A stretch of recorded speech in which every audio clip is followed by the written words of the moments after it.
ಇನ್ನೇನ್ ಬೆಂಗಳೂರು ಕರ್ಗ ಬಂದೇ ಬಿಡ್ತು. ಅಮ್ಮ ಏಂತಕ್ಕೆ ಭೂಮಿಗೆ ಬರ್ತಾರೆ ಅನ್ನೋ ವಿಷಯ ನಮ್ಗೆಲ್ಲರಿಗೂ ಗೊತ್ತೇ ಇದೆ. ಅಮ್ಮ ಬರ್ಬೇಕಾದಾಗ ಏನೆಲ್ಲ ಪ್ರೊಸೀಜರ್ನ ಫಾಲೋ ಮಾಡ್ತಾರೆ, ಮತ್ತೆ ಆ ತಾಯಿಗೆ ಏನೆಲ್ಲ ಸೇವೆನ ಸಲ್ಲಿಸ್ತಾರೆ ಅನ್ನೋದು ನಾನು ಈ ವಿಡಿಯೋದಲ್ಲಿ ನಿಮ್ಗೆ ತಿಳಿಸ್ಕೊಡ್ತೀನಿ. ಸೊ ಫಸ್ಟ್ ದೇವ್ರನ್ನ ಕರ್ಸ್ಬೇಕಾದಾಗ ಕೊಡಿಮರ ಅಂತ ಇರುತ್ತೆ. ಕೊಡಿಮರ ಅಂತ ಅಂದ್ರೆ ಬ್ಯಾಂಬೂ ಟ್ರೀ. ಬ್ಯಾಂಬೂ ಟ್ರೀನ ಅರ್ಶಿನ ದಾರದಲ್ಲಿ ಕಟ್ಟಿರ್ತಾರೆ. ಅದನ್ನ ಕಟ್ಟಿರೋದು 1 ವರ್ಷಕ್ಕೆ ಮುಂಚೆನೆ ಇಟ್ಟಿರ್ತಾರೆ. ವರ್ಷ ಆದ್ಮೇಲೆ ಅದನ್ನ ಪೂಜೆ ಮಾಡಿ, ಜರನಹಳ್ಳಿ ಗ್ರಾಮದಲ್ಲಿ ಯಾರು ಯಜಮಾನ್ರು ಇರ್ತಾರೋ ಸೊ ಅವ್ರು ಅದನ್ನ ಪೂಜೆ ಮಾಡಿ ಅದನ್ನ ದೇವಸ್ಥಾನಕ್ಕೆ ತಲುಪಿಸ್ತಾರೆ.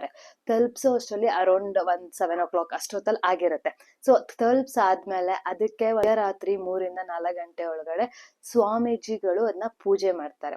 ಸೊ ಪೂಜೆ ಮಾಡಿ ಅದನ್ನ ಸ್ಥಾಪನೆ ಮಾಡ್ತಾರೆ. ಸ್ಥಾಪನೆ ಮಾಡಿದ್ರು ಅಂತ ಅಂದ್ರೆ ಈ ಸತಿ ಕರ್ಗ ಸ್ಟಾರ್ಟ್ ಆಯ್ತು ಅಂತ ಅರ್ಥ.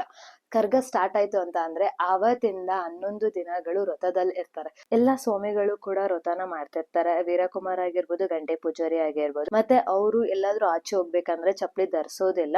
ಯಾವ್ದೇ ದೇವಸ್ಥಾನಕ್ಕೆ ಹೋಗಿದ್ರು ಅಷ್ಟೇ, ಯಾವ್ದಾದ್ರು ಅಂಗಡಿಗೆ ಹೋಗ್ಬೇಕಾದಾಗ್ಲೂ ಅಷ್ಟೇ ಅವರು ಚಪ್ಪಲಿನ ಧರಿಸೋದಿಲ್ಲ. ಕೊಡಿಮರ ಸ್ಥಾಪನೆ ಮಾಡಿದ ನೆಕ್ಸ್ಟ್ ದಿನದಿಂದ ಅವರು ಗಂಗೆ ಪೂಜೆ ಅಂತ ಮಾಡ್ತಾರೆ. ಸೊ ಅದು ಬಂದ್ಬಿಟ್ಟು ಸಂಪಿಗೆ ಕೆರೆಯಲ್ಲಾಗಿರ್ಬೋದು, ಲಾಲ್ಬಾಗ್ ಅಲ್ಲಿರುವಂತ ಮುನೇಶ್ವರ ಸ್ವಾಮಿ ಟೆಂಪಲ್ ಆಗಿರ್ಬೋದು, ಇದೇ ತರ ಪ್ರತಿದಿನ ಗಂಗಾ ಪೂಜೆಯನ್ನ ಮಾಡ್ತಾ ಬರ್ತಾರೆ. ಕೊಡಿಮರ ಎತ್ತಿ 5ನೇ ದಿನಕ್ಕೆ ಬಂದಾಗ ಅವತ್ತು ದೀಪೋತ್ಸವ ಇರುತ್ತೆ. ದೀಪೋತ್ಸವ ಅಂತ ಅಂದ್ರೆ ಏನಂತ ಅಂದ್ರೆ ತಾಯಿ ನಾಳೆ ಬರ್ತಿದ್ದಾರೆ, ಸೊ ಅವ್ರಿಗೆ ದೀಪದ ಆರತಿ ಮಾಡಿ ಅವ್ರನ್ನ ವೆಲ್ಕಮ್ ಮಾಡ್ಬೇಕು ಅನ್ನೋದು ಸಂಪ್ರದಾಯ. ಸೊ ಅದನ್ನ ಫಾಲೋ ಮಾಡ್ತಾರೆ. ದೀಪೋತ್ಸವ ಆಗಿ ನೆಕ್ಸ್ಟ್ ಡೇ ಆಗೋದು ಹಸಿ ಕರ್ಗ.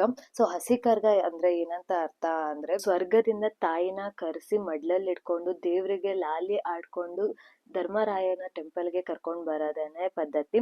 ಸೊ ಈ ತರ ಕರ್ಕೊಂಡ್ ಬಂದ್ಮೇಲೆ ಅಟ್ಲೀಸ್ಟ್ 3 ದಿನ ದೇವರಿಗೆ ಪೂಜೆನ ಸಲ್ಲಿಸ್ತಾರೆ. ಆ ಪೂಜೆ ಸಲ್ಲಿಸ್ಬೇಕಾದಾಗ ಯಾವ್ಯಾವ ಸೇವೆಯನ್ನ ಮಾಡ್ತಾರೆ ಎಲ್ಲಾನು ನನ್ನ ನೆಕ್ಸ್ಟ್ ವಿಡಿಯೋದಲ್ಲಿ ನಿಮ್ಗೆ ತಿಳಿಸ್ಕೊಡ್ತೇನೆ. ಧನ್ಯವಾದಗಳು.